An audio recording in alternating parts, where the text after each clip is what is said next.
Bismillah ar-Rahman ar-Rahim. In the name of Allah, most gracious, most merciful. Today we want to talk about the Universal Declaration of Human Rights. This declaration is written by very important personalities and legal personalities and thinkers. And up to now, it is being operative, and many organizations, especially the United Nations, sometimes they cling to this declaration, and even they attack the Islamic countries that why they don't conform with the articles of this declaration. This declaration, of course, it has 30 articles. We don't want here to go to the details of this declaration and to find some problems that this declaration it has. Of course, it does not contain the whole aspect of human rights.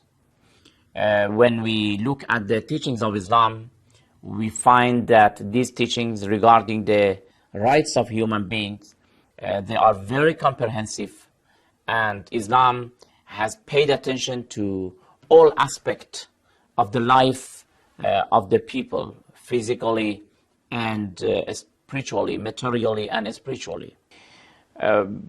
We find sometimes even a kind of contradictions between the articles of the declaration.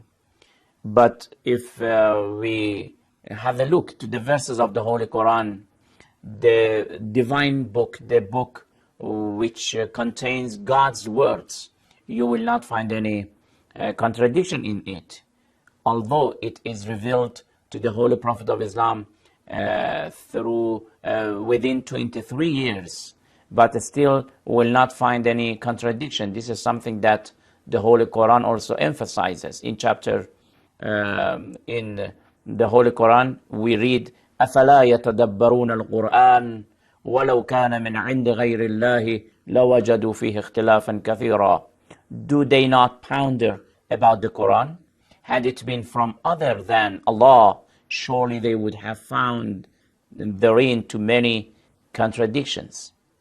But have a look to the articles of this Universal Declaration of Human Rights.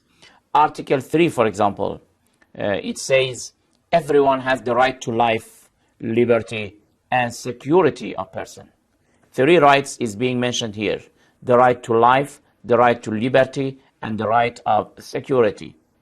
Then in Article 2, it says, everyone is entitled to all the rights and freedoms set forth in this declaration, without distinction of any kind, such as race, color, sex, language, religion, political or other opinion, national or social origin, property, birth or other status. Furthermore, no distinction shall be made on the basis of the political, jurisdictional, or international status of the country or territory to which a person belongs, whether it be independent, trust, non-self-government, governing, or any other limitation of sovereignty. When we look at these 2 articles, we see that they are trying to give these rights to mankind, to the people, to human beings, absolutely. We mean that they want not to put any border for that, any condition for that. Absolutely and generally and totally, human beings, they have these rights. It doesn't make any difference which nationality or sex or color or language do you have. Okay, if that is the case and that is true, but why in other articles you are laying down some conditions for that? For example, in Article 29 in the very declaration, Article 29, it has some items. Item 2, for example, it says, in the exercise of his rights and freedoms, everyone shall be subject only to such limitations as are determined by law. So you see clearly that these rights, you cannot exercise them. You have limitations. There are conditions. Item 3 says, these rights and freedoms may in no case be exercised contrary to the purposes and principles of the United Nations. Anyway, what are these conditions? What are these limitations? Who is fixing and establishing these limitations?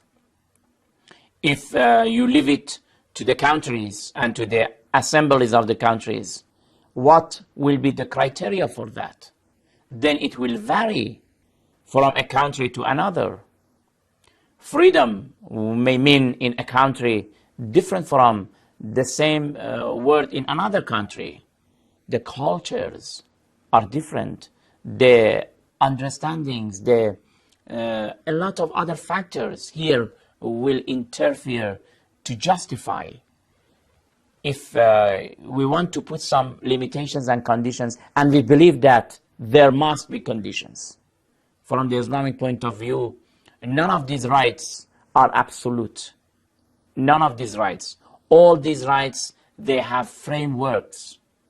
They have borders. And nobody is allowed to go beyond the border. Especially about the right of freedom. They talk a lot.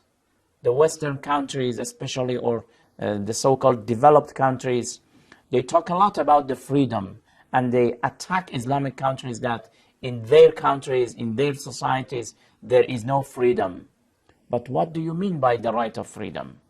What do you mean by the right of freedom of speech? And what are the conditions? What are the borders? Who will establish these borders? And what are the criteria? These are some of the issues that, inshallah, one after another, we will discuss in this series of programs to talk about these fundamental rights for human beings from the Islamic point of view.